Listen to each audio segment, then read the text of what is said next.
BFM Business. L'émission 100% placement. BFM Patrimoine. Cédric Decoeur. C'est la deuxième heure de BFM Patrimoine. On vous accompagne jusqu'à midi et on file tout de suite rejoindre une salle de marché, en l'occurrence celle de Fastea Capital et Thibaut François qui nous y attend. Bonjour Thibaut. Bonjour Cédric. Merci d'être avec nous ce matin. Quel regard portez-vous sur cette tendance un peu indécise, la faute aux Anglais ? Ah, la faute aux Anglais, effectivement, parce que depuis ce matin, il s'est traité moins de 300 millions d'euros sur le CAC 40, donc c'est pas particulièrement faible.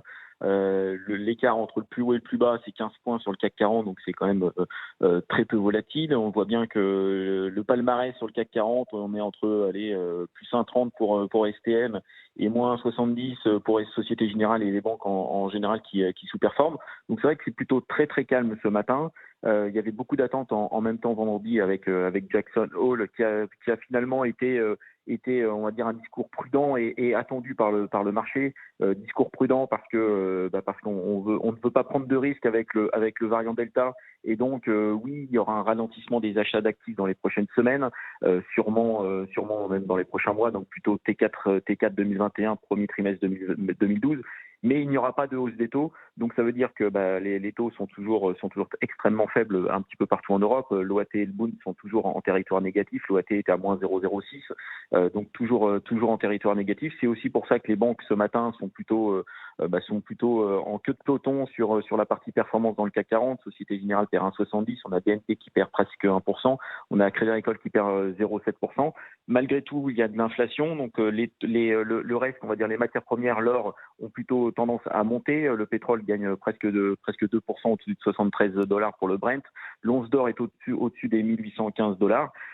Voilà un petit peu les derniers éléments. On avait beaucoup d'attentes par rapport à Jackson Hole. Finalement, on a une faible volatilité et un discours qui était attendu par les investisseurs. Donc un marché plutôt calme ce matin, avec en plus les Anglais qui sont fermés toute la journée.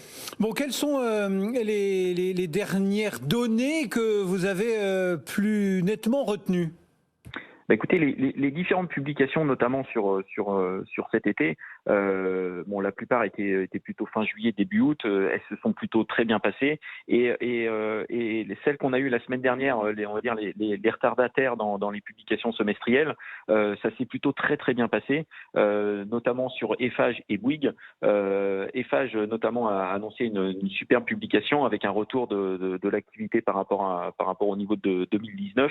On est sur une publication qui est extrêmement rassurante, avec un retour de la visibilité, que ça soit d'ailleurs dans le catering, mais aussi dans la partie autoroute.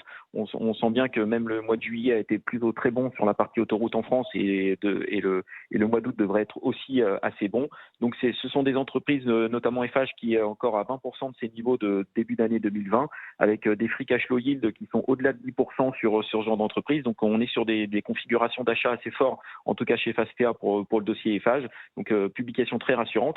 Et on a aussi eu la publication de la Galaxy Bouygues, avec Bouygues bien sûr et Colas, qui est une filiale à 96%. L'activité se porte très bien. On est pareil au retour. On retourne sur une activité qui est au-delà de 2019, avec une rentabilité qui est au-delà de 2019. Donc ça, c'est plutôt très bien. On retrouve de la visibilité sur la partie construction. On a toujours des médias qui sont très forts, avec une possible fusion entre TF1 et M6 qui sera annoncée dans les prochains mois. Et la partie télécom, qui est un petit peu la partie qui est extrêmement récurrente dans le dossier Bouygues, qui marche bien, avec une croissance organique qui est solide, au-delà de 5%, et un free cash flow qui est extrêmement important sur le dossier Bouygues. Donc tout ça nous donne une forte décote sur le dossier Bouygues Colas. Donc ça nous fait des relais de croissance pour le CAC 40 dans les prochains mois qui sont plutôt importants, parce que ce sont des titres qui ont sous-performé les indices ces dernières semaines, ces derniers mois. Donc encore pas mal d'opportunités sur le marché, même si le CAC 40 est autour de 6700 points actuellement. Merci beaucoup Thibaut François et Fastea Capital ce matin à nos côtés, ce marché parisien qui